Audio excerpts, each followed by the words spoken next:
This is episode 40 of the Fitness Plus Technology Podcast with the co-owner of Results Fitness, Rachel Cosgrove. We run a lot of different contests and things. Like we do something called the 100 Workout Challenge. The second half of the year, July 1 to December 31st, we challenge our members to do 100 workouts, and they have to check in on Facebook for each workout. And if they do all 100 workouts, they get $100 club bucks to the gym. So they get $100 to spend in the gym. By doing that, we actually got a lot of our clients on Facebook because we have a demographic that are 50s, 60s. So they aren't all on Facebook. Facebook has just made it so much easier to communicate and keep the communication going with your clients or even with potential clients. And the more they're on there, then the more they're sharing, so that their friends and family see that they're where they go to their gym and that they love their gym. Welcome to the Fitness Plus Technology Podcast for club owners, operators, and fitness professionals. I am your host, Josh Trent, and this is your number one trusted resource for the accelerating world of fitness technology. Each week, we bring you an expert interview with a global influencer at the crossroads of fitness and technology. You'll gain the insights, tools, and inspiration you need to stay connected to the pulse of what matters most for your fitness business in the age of exponential technologies. On episode 40, we're pulling back the curtain to take a look at what successful fitness operations and new technologies are creating loyal customers from the co-owner of one of the top 10 gyms in the United States, Rachel Cosgrove from Results Fitness. For all sizes of clubs across the industry, we realize now more than ever how truly important it is for operators to focus on personalized communication and engagement through social media, email, and text to meet these demands of the fast-evolving customer experience our members are asking for. In this show, you'll learn why Rachel believes it's the handcrafted emails and time-capped Facebook contests that can deliver high value to members outside the club, what she's learned from over 20 years in fitness, what are the best practices in the transition from trainer to a successful operator, and why the boomer generation are now requesting more text communication for fitness as their digital literacy increases. What's clear now is that even a high-performing facility like Results Fitness and many others still have some very large gaps to be filled when it comes to integrating technology solutions seamlessly into both the FitPro's toolbox and a customer's journey. But what does one of the top 10 gyms in America do for both human touch and technology integration for successful fitness operations? The answer to that question and much more takeaways for club owners, operators, and fitness professionals in this episode with Rachel Cosgrove. Rachel Cosgrove is the co-owner of Results Fitness, voted one of the top 10 gyms in the United States 3 years in a row by Men's Health magazine. She's a consultant for Nike, on the advisory board for Livestrong.com, and is a featured columnist for Women's Health magazine and the Huffington Post. She is one of the best-selling authors in our space, with the Female Body Breakthrough also being featured in numerous magazines like Men's Health, Women's Health, Oxygen, and many more, including Dr. Oz. She is a featured speaker for Perform Better, lectures nationally and internationally on topics like strength training, fat loss, and business in the fitness industry and nutrition, specifically for women, helping them to reach their potential in all aspects of life. Rachel, welcome to the show. Thank you so much for having me on. So I'm looking forward to this conversation today on the podcast because we've had a lot of emails and requests, Rachel, from club owners and operators around what's really happening with clients on the ground in regards to technology solutions that are moving the needle for club owners like yourself. You actually graduated from UCSB with a degree in exercise physiology in the 90s. How did you then rise to be this leader? What's this quick origin story for you that led you to be an influencer to so many people in our health and wellness space? Yeah, it was never really the goal to be the leader. It really was more a passion in helping people. And really, for me, it was specifically women. As I became a personal trainer and got, like you said, I got my degree in physiology with an emphasis in exercise and health. I always had a fascination with the human body. I always just thought it was amazing that you could put different demands on the human body and it would respond and adapt and change. And, I just thought it was fascinating. And so that led me to my path of becoming a personal trainer. And I also taught aerobics and spinning and all of that other stuff. I went through, all of us, I think, in the fitness industry at one point. Well, if you've been in it as long as I have, which is 20 plus years, you taught aerobics and step and all of that at some point and, did your share of grapevining and that kind of thing. But so that basically led me to my career as a personal trainer. And, as I started to work with women, I realized, I really wanted to help women to reach their potential. That's how it started for me, was really wanting to be the best at being able to communicate, being able to pull out the best in my female clients and really give them, the best programming, the best coaching, everything that I could do, nutrition, everything I could do to make sure they were going to reach their potential. Yeah. And a few years back along the journey, it's not a linear path, obviously. You had this big breakthrough where you learned how to delegate. You actually wrote on Results Fitness University. I had a wake-up call at one point when I was coaching. I was managing our gym. I had published my first book, which I was promoting, working full-time, and then you were traveling a lot. You realized you're being selfish by trying to do everything yourself, and you couldn't be your best. You had to start delegating and giving opportunities to your team to take over and coach and manage the gym. Can you walk us back there? Because I think a lot of clubs and studio owners that are listening have dealt with this. Yeah, absolutely. This was a huge aha for me. And it really came from, I had like 3 different, ahas. Like, when you hear something once and then twice and then 3 times, or maybe it shows up in your world and you're like, okay, I'm listening. I get the sign, I get it.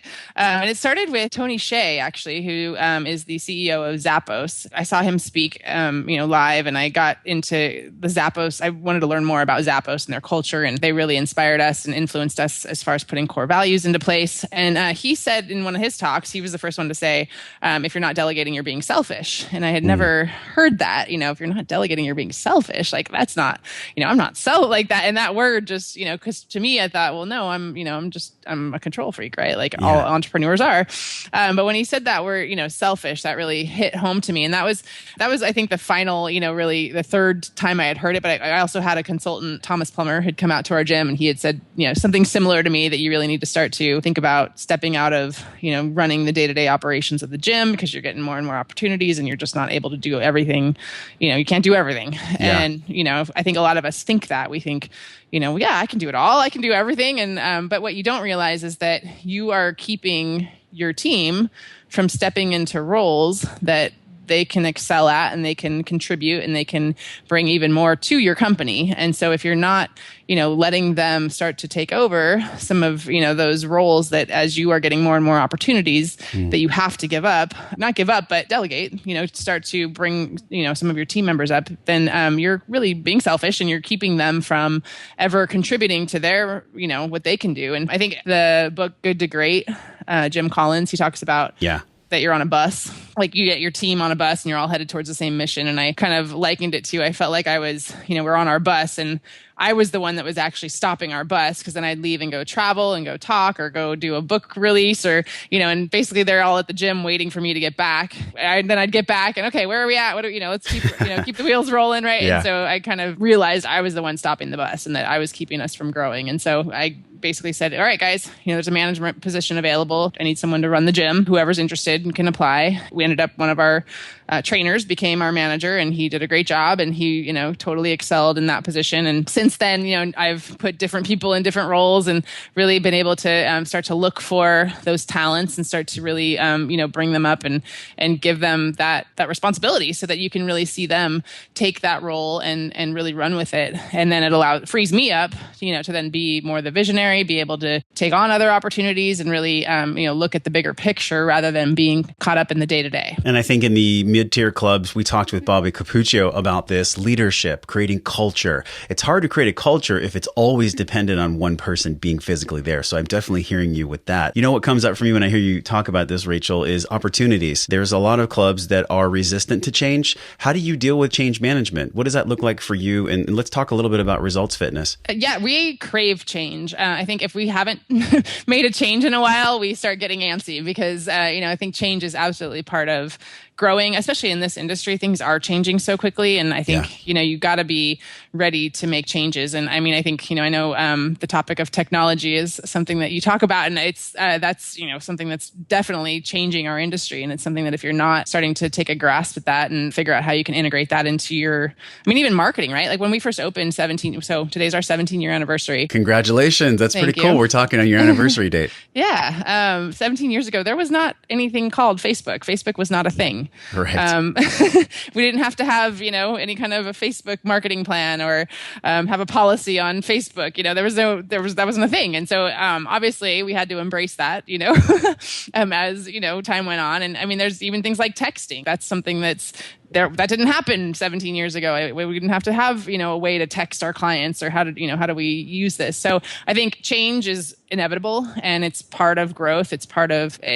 running a business. And if you're not somebody who embraces change and who really wants to find a better way constantly, then you're not going to be around for long. One of the things we've been exploring with a lot of different technology manufacturers and even club owners that have been on the show, it's this integration process. You get a new member. There's that 30, 60, 90-day window when it's really important to let that member shine, to learn as much as we can about them. What do you do at Results Fitness when you approach serving a new client? Starting off, we just, sit down and spend time getting to know them. So it's really listening to the client, listening to why they're there, listening to, what brought them in. Mm-hmm. And that's step one for us. So we put them into a number of different systems that we use. Everything from their goal, if we're looking to see if they're a look better client, a feel better client, or a perform better client. So then that kind of gives us an idea of, which path we're going to put them into. Also, even on a technology point, which, emails they're going to get or which language we're going to speak to them. Yeah. We have personality profiling that we do. So we look to figure out, what kind of personality are they? Are they more of a outgoing relationship extrovert, or are they more of a fact-based, where they really want the facts? Because we're going to communicate with them differently. And so that's actually something we take note of right away when they call us or they email us or they come walking in. We take note of which personality type they are and then which type of goal they are. And then that gives us, the whole team that communication to then know, okay, now I know how we're going to communicate with this person. I know how we're going to program for this person. I know what types of exercises they might want to do. And so that really gives us that filter to then systemize, what would be appropriate for them. But beyond that, we have things like, we are writing handwritten cards. Every day there's handwritten cards going out to clients. Wow, that is rare. Yeah. And that's something that's, every week at our meeting, we'll have a stack of, they just say, "We think you rock," that are just, if you just did your first chin up or, you get a card in the mail, which nobody gets cards in the mail anymore. So that's, it's not technology, right? It's actually going back to old school mail. And then if there's things that have happened in people's lives, like their kid graduated from school, or maybe they lost their dog died, or maybe something like real personal. Every week we have a stack of whether it's sympathy cards or get well card, or and we all go through and sign them all. And so our clients are constantly getting not just in person, but also because our team are listening to them and really getting to know them on a personal level, so that we can reach out and let them know that, hey, this isn't just a gym. This isn't just where you work out. It's a family. It's beyond a gym. Yeah, I love that you mentioned that you use a little bit of old technology, which, if you think about it, the hieroglyphics were technology. Mail is still a technology. It's just a little bit older. But as far as new technology, mind body and in-body fit metrics are things that you use. Do you integrate those into the new member experience? Are you doing any kind of tracking with new members from a technological perspective? So right away, they get entered into our database system, which is through Mind Body, which is then integrated with Constant Contact. So then they're going to be, added to our emails. The more everything's integrated, the better, because it simplifies everything. Same with so we use Fit Metrics for our heart rate monitor system, and that can also integrate in with Mind Body as well. So they all integrate in together. And we have just rolled out using Scipio to do our texting, and we're still playing with that. This is a topic that's on a lot of club owners' minds, is how to use this data that we get from clients, whether it is, their activity data in your facility from a heart rate monitor, or how many emails they open, how many times they click. What do you see from your vantage point? You tour a lot, you speak to a lot of people. Do you see things changing from a technology perspective? Do people absolutely have to have text, email, phone integration with data? What does that look like? Yeah, I think it can get overwhelming. I hear you. I'm also overwhelmed with it many times. It's like, oh my gosh, how do we use all of this and make sure that we're not just collecting data for data's sake, that we're collecting data, like you said, to be able to give a better customer service experience. And, what is it that we need, or what are we trying to accomplish? And so we're constantly asking ourselves that. What problem are we trying to solve, you know? And I think that's the key is for us, things like, the data we collect through, whether it's their heart rate monitors through the class, that's just purely during that class, that's a teaching tool for the client and for the coach to be able to know that this client got the type of workout that we want them to get. Yeah. They do get an email that gives them their breakdown of how the class went and what they did. The reason we have it is to make sure that they got that effective workout during the workout. And that's what we use it for. So it sounds like what's going on in the club is there's a lot of data acquisition. What about when the member leaves the four walls? How are you keeping the pulse on them and their goals when they leave your facility? We do send an emails out. So those emails, and I actually personally write those emails. That's something I still do. I have not delegated. I feel like that's my lifeline to all of our clients. And I can sit down, in the morning and talk to all of our clients. And so at least once a week, I send everybody out an email and just, what's going on in the gym and what's on my mind or whatever it might be. So they feel like they have that direct connection to me.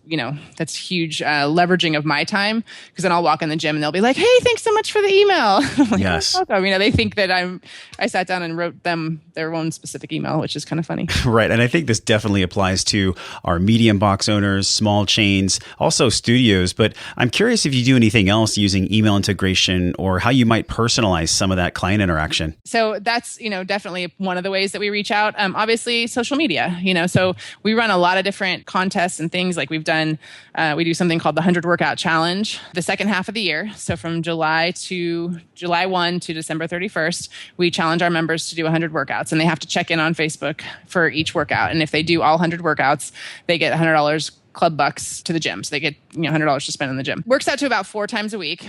And so it encourages them to check in on Facebook. And by doing that, we actually got a lot of our clients on Facebook, because we have a demographic that are, 50s, 60s. So they aren't all on Facebook. Like a lot of them, are like, I don't know. Now, more and more, and especially when we did something like that, it got everybody on Facebook because they're like, I want to get $100. Okay, we'll get on Facebook then. This brings up a question for me too, because you're using Facebook to increase the digital literacy of your members, essentially. Right. Is there anything else that you see that you use that drives people to use technology in any way, whether it's a wearable or opening specific emails or running a Facebook ad? Is there anything else that comes to mind you have seen be successful? I mean, Facebook has just made it so much easier to communicate and keep the communication going with your clients or even with potential clients. And the more they're on there, then the more they're sharing, so that their friends and family see that they're where they go to their gym and that they love their gym. And I think with all the growth in our space, there's something that hasn't changed. It's this person-to-person connection that's never going to go away no matter what wearable or technology piece is out there. But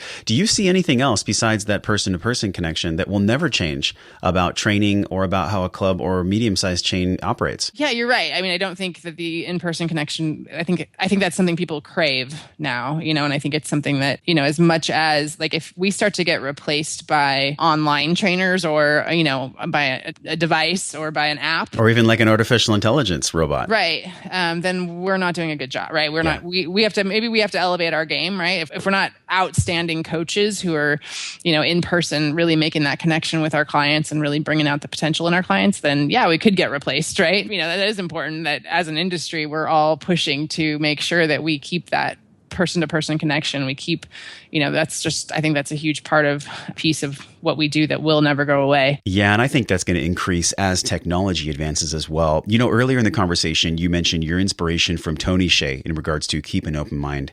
How does that relate to club owners now? What does a club owner do to keep one foot in open-mindedness and one foot in hard work? But I don't think those are mutually exclusive. I think you can have an open mind and still be, like you still are ready to take the next step. So an open mind is really looking for new ideas, right? Looking for the next, what's new, what's going to make us even better.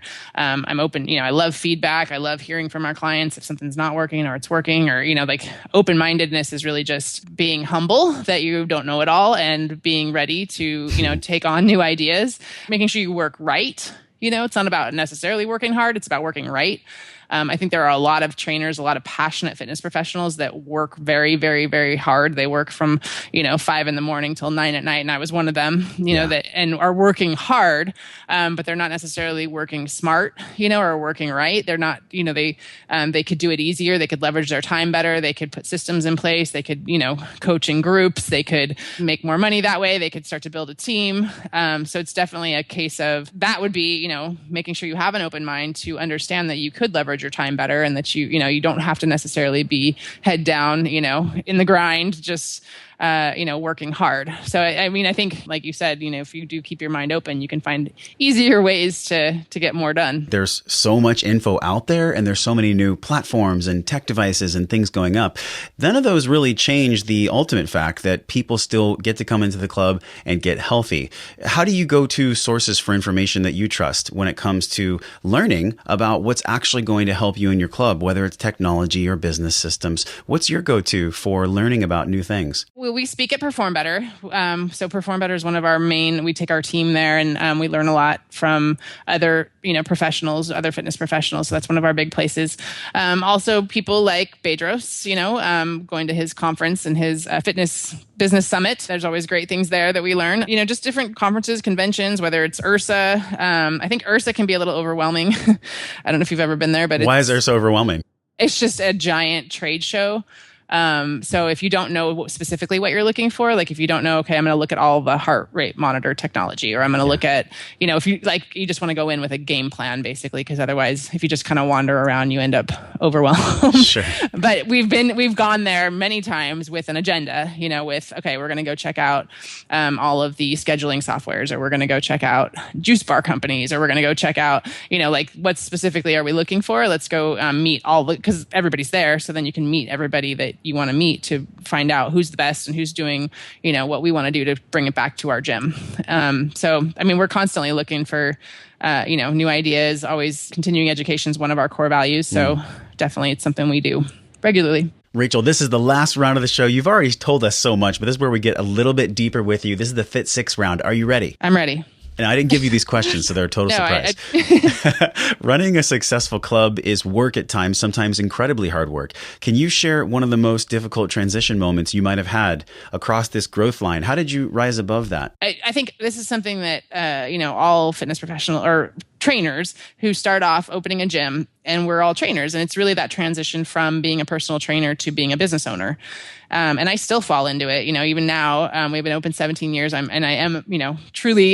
business owner, visionary. Like I think of myself as, that's who I am. I'm not a personal trainer anymore, but I still will, fall into, maybe I'll just jump on the floor and coach some people, or maybe, and I think a lot of personal trainers, because we get into this, because we love helping people, we want to be on the floor coaching, and that's where we love to be, but that holds you back because, if you are still the one meeting one-on-one with a client, or even if you're teaching a class and you're not the person who's running the business, you're not letting your team step into those positions, but you're also keeping your company from growing. So it's definitely a hard transition because I love coaching, and so I think one of the reasons why I made that transition is because I realized I wasn't as good of a coach as I could be, because I was distracted, because I was, worried about owner stuff, right? I was thinking about, stuff that was bigger picture. And so I'm not actually focused on the client, where one of my coaches, all they do is focus on the client. They're 100% focused on the client. And so, that's a transition that's necessary, but I think it can be it was a hard one for me. And it's, I think, a hard one for a lot of people. Do you have a book or maybe a handful of books that come up for you when people ask you, hey, Rachel, what's one of the best books you've ever read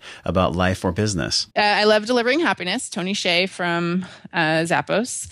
That's when we hand out Start With Why. Simon Sinek is an awesome book. It's a great book. Yeah. Yeah. And then How Successful People Think, John Maxwell. I'm curious for you, what's top of mind now as you look at the rest of the year? Technology on one half and then business operations on the other. What should people be putting their attention towards when they go to conferences at this intersection of fitness and tech? Always starting with the core of how can I improve even more the personal connections, right? So how can I communicate? How can I, I think now, people are definitely, they want to communicate by text.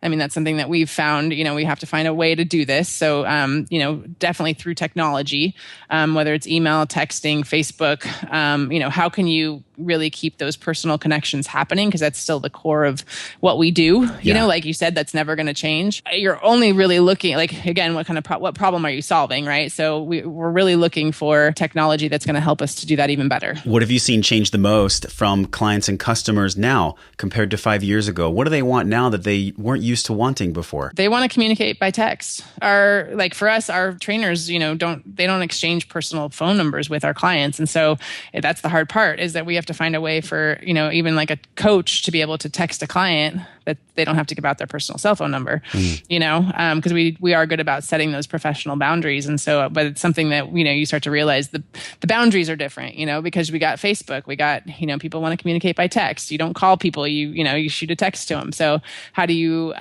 integrate that into your gym? Because it's definitely changed. I think in the last 5 years, it's, changed pretty quickly. What is your mission now, Rachel? What are you most focused on creating impact for the industry space? We really are growing our Results Fitness University, which is is helping, gyms around the world. So gyms around the world, fitness professionals who are opening gyms or who are just, getting started, want to open a gym, want to run a business, maybe in their careers.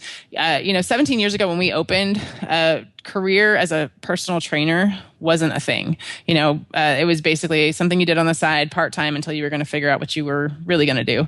And so that's been part of our mission is really creating like our gym. We have trainers who've been with us 10 plus years who are supporting their families, who have benefits, who this is a profession, and they're seen as professionals. And I think, that's our mission it's to change the way fitness is done is our mission statement. And that includes, really changing the experience for the clients, but also changing, what the profession is and really that it is a profession and that, more and more people are taking this as a career path. And so right now we have about 100 gyms around the world who we coach and mentor. And, that's really where our focus is. One last question here. What does the intersection mean to you of fit and tech? In other words, what new possibilities do you see in the next few years for health and business that are on the horizon? I mean, I'm sure that, more and more, there is going to be where you can reach out to people that aren't in your space, So, I mean, obviously that's already happening.